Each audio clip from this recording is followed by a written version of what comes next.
It's been a while since we took a look at some top quarterback recruits, so let's take a trip down memory lane with this video. Today, we're going to be going back and taking a look at the top 10 quarterback recruits from the 2007 class. As always, we're going to be using the 24/7 composite rankings for this video. But before we get to the list, make sure to hit that subscribe button and turn on those notifications so you never miss another video. If you love college football content, then this is definitely the place for you. Also, next Thursday, I will be going live on my channel during the NFL draft. I'll be answering your draft questions, reacting to the draft as it's happening, as well as hosting multiple guests. It's going to be a fun time, so make sure to stop by on Thursday during the NFL draft. But before we get to today's video, I'd like to take a second and thank the sponsor of this video, Manscaped. Now, for those of you longtime viewers of the channel, you know that I'm a huge fan of Manscaped and all their products.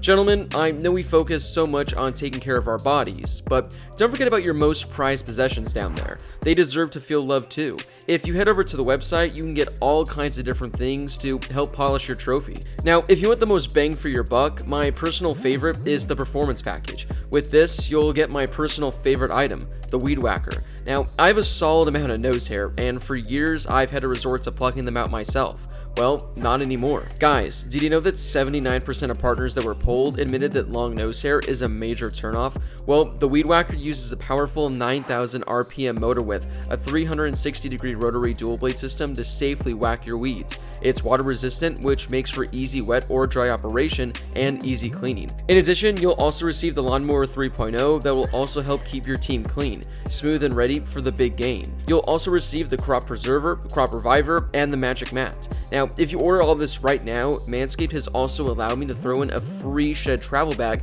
to keep all of your items in on the go, plus a free pair of anti-chafing boxers. Consider this my personal gift to you guys. If you go to manscaped.com and enter the promo code HIGHLIGHTS, you'll get 20% off plus free shipping. Again, that's promo code HIGHLIGHTS to receive 20% off your entire order plus free shipping. Also, did you guys know that every hour one man is diagnosed with testicular cancer? April is officially National Testicular Cancer Awareness Month, and Manscaped and I want to bring more awareness to this issue. For men between the ages of 15 and 35, which is a large portion of my audience, testicular cancer is the most common form of cancer found in men. In addition to providing the right tools and solutions for safe and easy manscaping, Manscaped has partnered with the Testicular Cancer Society to spread awareness for men's health and early cancer detection. So not only is Manscaped helping you look good and feel good, but they're helping bring awareness to a more serious matter. For more information on how you can save balls, check out manscaped.com/TCS. And together, we can save some balls. Kicking off the list at number 10 is Pat Bostic, who committed to Pittsburgh. He attended Mayhem Township in Pennsylvania. He was named the 2006 Gatorade Pennsylvania Player of the Year and finished his high school career as one of the greatest quarterbacks in state history. He stayed local and committed to be a Panther. The original plan was for him to redshirt during his first year, but he ended up becoming the team's starting quarterback. He appeared in 10 games and started the final 8. He completed 62% of his passes for 1,500 yards with 8 touchdowns and 13 interceptions. He played in only 6 games and started one of them during his sophomore campaign. He completed only 54% of his passes and threw 300 yards with 1 touchdown and 4 interceptions. He didn't play in a game in 2009 and redshirted. In 2010, he appeared in 4 games but only attempted 11 passes, and that would be the end of his playing career. After his playing days ended, he spent 5 seasons as the color analyst for Pitt football broadcasts. Up next at number 9, we have Mike Paulus, who committed to North Carolina. He attended Christian Brothers High School in New York. At North Carolina, he was the backup quarterback from 2007 through 2009 and only appeared in 4 games in brief action. In 2010, he appeared in 6 games and earned 3 starts before suffering a season-ending injury. That offseason, he transferred to William & Mary. He started 4 games for them, but wasn't that good. After his time at William & Mary, that seemed to be it for his playing career. According to his LinkedIn page, he's the Senior Associate Athletic Director for Development for the United States Naval Academy. Up next at number 8 is Willie, who committed to play at Clemson. Prior to all the quarterbacks we've seen this past decade at Clemson, Corn at the time was one of the highest recruits at the position the school had ever seen. He barely saw any action early on and dealt with numerous injuries as he redshirted his first season. He made his first career start in 2008, but suffered a shoulder injury. In 2009, he lost the starting quarterback battle and decided to transfer elsewhere so he could be a starter. He ended up at Marshall, but things didn't go well there as the coaching staff asked if he could switch from quarterback to safety. After that wasn't a success, he transferred to North Greenville, a D2 school. His playing career never took off the way he would have liked, so he went into coaching once his playing days were done. He became the wide receivers coach at Charleston Southern in 2013. Then he joined Jamie Chadwell's staff, who was his coach at North Greenville. He then followed Chadwell to Coastal Carolina. After Chadwell was named the head coach, Corn was promoted to the co-offensive coordinator and the quarterbacks coach in 2019. Up next at number 7, we have Steven Garcia, who committed to South Carolina. He attended Jefferson High School in Tampa, Florida. He had a pretty decent career with the Gamecocks, but numerous off-the-field incidents prevented him from having an even better career. During his first semester on campus in spring of 2007, he was suspended twice from practice after being arrested for public intoxication and later keying a professor's car. Then in March of 2008, Garcia and 2 teammates were arrested and cited for underage drinking. Once he was reinstated, Garcia took the field for South Carolina as a redshirt freshman in the fall of 2008. He started 3 games for them. He finished the season with 800 passing yards and 6 touchdowns. He also added 200 rushing yards and 2 rushing touchdowns. He was the Gamecocks' full-time quarterback in 2009. He finished the season with 2,900 passing yards and 17 passing touchdowns, while also adding 4 rushing touchdowns as well. The following season, he won 9 games and won the SEC East. He threw for over 3,000 yards with 20 touchdowns while adding 6 touchdowns on the ground. In spring of 2011, he was suspended 1 week for violating team rules during the bowl trip in December of 2010. In April of 2011, he was suspended indefinitely for causing a disturbance at an SEC-mandated meeting designed to encourage good life choices beyond college. He was allowed to return to the team for voluntary summer workouts in June. In August, he was reinstated and played the first 5 games of the 2011 season. But on October 11th, South Carolina Athletic Director Eric Hyman announced that Garcia had been dismissed from the program. Garcia failed to meet agreed-upon guidelines established by the team as a condition of his reinstatement, reportedly failing a substance screen for alcohol consumption. And Garcia's time with the Gamecocks was over after that. Currently, he's 3rd all-time in program history in passing yards and 5th all-time in passing touchdowns. He went undrafted in the 2012 NFL Draft. In June of 2012, he signed a 3-year deal with the Montreal Alouettes. He spent the 2012 season on the injured list and didn't play. In 2014, he was assigned to the Tampa Bay Storm of the Arena Football League, but he was suspended in May and was reassigned in July. Currently, he's part of Spin It Athletics, a quarterback coaching company for younger players. Up next at number 6, we have John Brantley, who committed to Florida. He attended Trinity Catholic High School in Florida. He finished his high school career with an FHSAA record 99 touchdown passes, breaking the previous record held by Tim Tebow. He was chosen as the 2006 Gatorade National Player of the Year. He originally committed to Texas, but flipped and chose to go to the Gators instead. He redshirted his first season with the Gators in 2007 before he competed with Cam Newton for the backup job as a redshirt freshman in 2008. He appeared in 9 games total, but it was just mostly mop-up duty. He finally got his chance in 2010. He threw for over 2,000 yards, but had only 9 touchdown passes with 10 interceptions. He threw for over 2,000 yards again in 2011, this time throwing 11 touchdowns with 7 interceptions. He signed as an undrafted free agent with the Ravens in 2012, but was waived just a few months later, and that would really be it for his football career. According to his LinkedIn page, he's a sales consultant at Stryker Spine, a comprehensive portfolio for orthopedic surgeons and neurosurgeons specializing in spine surgery. Before we get to our top 5 on this list, if you could give this video a thumbs up, I would greatly appreciate it. It helps share the video with more college football fans, and it only takes a second to do. Number 5 on this list goes to a very, very familiar name, Cam Newton. He attended Westlake High School in Atlanta. He put up crazy numbers there and was viewed by many outlets as the top dual-threat quarterback in the nation. Newton originally committed to Florida. As a freshman in 2007, he beat out John Brantley, who we just talked about, for number 6. In 2008, Newton decided to take a medical redshirt season. In November of 2008, Newton was arrested for stealing a laptop. He was suspended for the team, and ultimately, his time in Florida came to an end. In January of 2009, Newton transferred to Blinn College in Texas. That fall, he led his team to the 2009 National Football Championship. He was fantastic as he threw for 2,800 yards with 22 touchdowns on the season. He was one of the most highly touted JUCO quarterbacks of all time. He was ranked as the #1 quarterback from either high school or junior college by Rivals.com and was the only 5-star recruit. During his recruitment, he had Oklahoma, Mississippi State, and Auburn as his 3 finalists, and ultimately, he signed with Auburn. Then Cam went on to have one of the greatest single-season performances we've ever seen from a college quarterback. He led Auburn to an undefeated national championship winning season.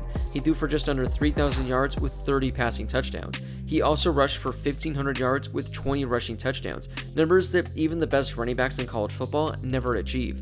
He won every award imaginable, including the Davey O'Brien Award, the Manning Award, the Maxwell Award, and most importantly, the Heisman Trophy. He was the AP Player of the Year, the SEC Offensive Player of the Year, and the Walter Camp Player of the Year. He truly had one of the greatest seasons we've seen from a college player in history. And just like that, his time at Auburn was done as he declared for the NFL draft. He was the easy #1 pick and was selected by the Panthers. Now, Cam has had an incredible career so far, although the last few years have been pretty rough on him. He won the Offensive Rookie of the Year in 2011 after having one of the best rookie seasons in NFL history by a quarterback. Then, in 2015, he took home the NFL MVP. So far in his NFL career, Newton's thrown for 32,000 passing yards with 190 passing touchdowns. He's also rushed for 5,400 yards with 70 rushing touchdowns, the most by a quarterback in NFL history. I could go over all the NFL records that Newton has broke, but that would make this video just way too long. This offseason, he re-signed with the Patriots, where hopefully he can recapture his Carolina days and go back to the Cam Newton from a few years ago. Coming in at number 4 on this list is Aaron Corp, who committed to USC. He attended Orange Lutheran High School in California. He redshirted at USC in 2007 and then entered 2008 as the potential backup quarterback to Mark Sanchez. At the end of the 2008 season, Sanchez opted to forego his final season and enter the NFL draft, leaving the competition for the starting quarterback for 2009 open. The battle was between Corp and incoming true freshman Matt Barkley. Now, Corp started a quarterback in the spring game and was #1 on USC's depth chart.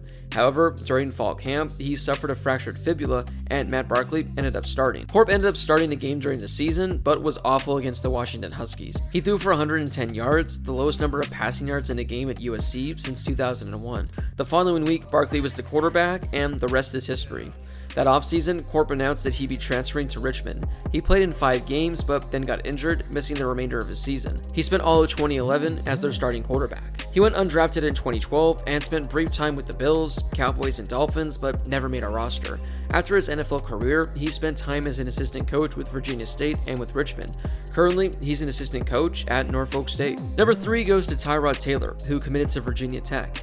At Hampton High School, he led his team to an incredible 34-4 record. He racked up 7,700 yards of offense and scored 100 total touchdowns. He chose to stay close to home and committed to Virginia Tech. He split time as starting quarterback during his freshman year, as he totaled 1,400 yards with 11 combined touchdowns. His sophomore campaign, though, was a disaster, as he threw 2 touchdowns with 7 interceptions. His junior season went a lot better, as he led Virginia Tech to a 10-win season, and he played great at the position. He threw for 2,300 yards with 13 touchdowns, while adding 400 yards and 5 touchdowns on the ground. He returned for his senior season and led the Hokies to an ACC title.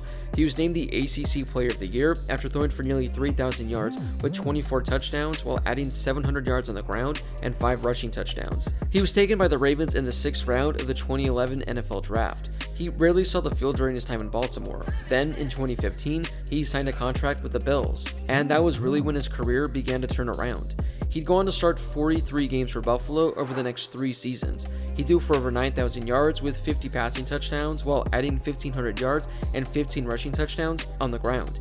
He was traded to the Browns in 2018, where he started 3 games, but then lost the starting job to Baker Mayfield. In 2019, he went to the Chargers, where he sat behind Phillip Rivers. Then in 2020, he was named the starting quarterback, but after a freak injury thanks to the team doctor, he missed time, giving Justin Herbert the starting job, and the rest is history after that. This offseason, Taylor signed a contract with the Houston Texans. Number 2 on our list is Ryan Mallett, who originally committed to Michigan. He attended Texas High School, which I know has a great name, where he was viewed as one of the top overall high school recruits in the nation. He was named the Gatorade Player of the Year in Texas in 2006. He wasn't the starter for Michigan in 2007, but he did end up starting some games from them later in the year. Overall, he finished his freshman campaign with 900 passing yards and 7 passing touchdowns. That offseason, Michigan hired Rich Rodriguez, who ran a completely different style offense that Mallett was accustomed to. In January of 2008, he announced that he'd be transferring to Arkansas. Mallett had to sit out the 2008 season due to the transfer rule. In 2009, he was named the starting quarterback for the Razorbacks and was excellent for them. He threw for 3,600 yards and had 30 passing touchdowns. Instead of declaring for the NFL draft, he opted to return to school for another season. His season was even better than the year before, as he threw for nearly 4,000 yards with 32 touchdown passes. He finished 7th in Heisman Trophy voting. He declared for the NFL draft and was selected in the 3rd round by the Patriots. He'd be the backup quarterback there for 3 years, but barely saw the field. He spent the next 4 seasons in Houston and in Baltimore, where he combined to make 8 starts. He worked out for the Washington football team in December of 2018, but didn't sign. Then he worked out for the XFL, but didn't get signed to a team. In April of 2020, he announced that he'd become an assistant coach at Mountain Home High School in Mountain Home, Arkansas. Coming in at number 1 on this list is Jimmy Clausen, who committed to Notre Dame. He attended Oaks Christian High School in Westlake Village, California. He never lost a football game that he started, as he went 42-0. As a senior, he won the 2006 Hull Trophy for the nation's top high school football player and was named the Offensive Player of the Year by USA Today. Instead of staying close to home and committing to USC or UCLA, he committed to Notre Dame. He started 6 games his freshman season, but didn't look too special. He'd become the full-time starter for the Irish though over the next 2 years and would put up some pretty decent numbers. In 2008, he threw for 3,200 yards with 25 touchdown passes. Then, in 2009, he threw for 3,700 yards with 28 touchdown passes. He currently ranks 3rd all-time in Notre Dame history in passing yards and is 4th all-time in passing touchdowns. He declared for the NFL draft and was selected in the 2nd round by the Panthers in 2010. He started 10 games for Carolina his rookie season, but was awful. He completed just barely more than 50% of his passes and threw only 3 touchdowns with 9 interceptions. The Panthers drafted Cam Newton in 2011, and Clausen wouldn't see the field over the next 3 seasons. In 2014, he signed with the Bears, but only made 2 starts during his 2 years there. In November of 2015, he was waived by Chicago and was claimed off waivers by the Ravens, where he'd make 2 starts for them. Following the 2015 campaign, his NFL career would be over, as no teams decided to pick him up. Currently, he's a guest studio analyst on NBC Sports. Well, that wraps up this top 10. Which player on this list were you shocked didn't pan out or have a successful career? Drop a comment down below and share with me your thoughts. If you enjoyed this video, don't forget to hit that subscribe button and turn on those notifications so you don't miss another video. If you love college football content, then this is definitely the place for you. As always, thank you guys so much for watching, and I'll see you all in my next video.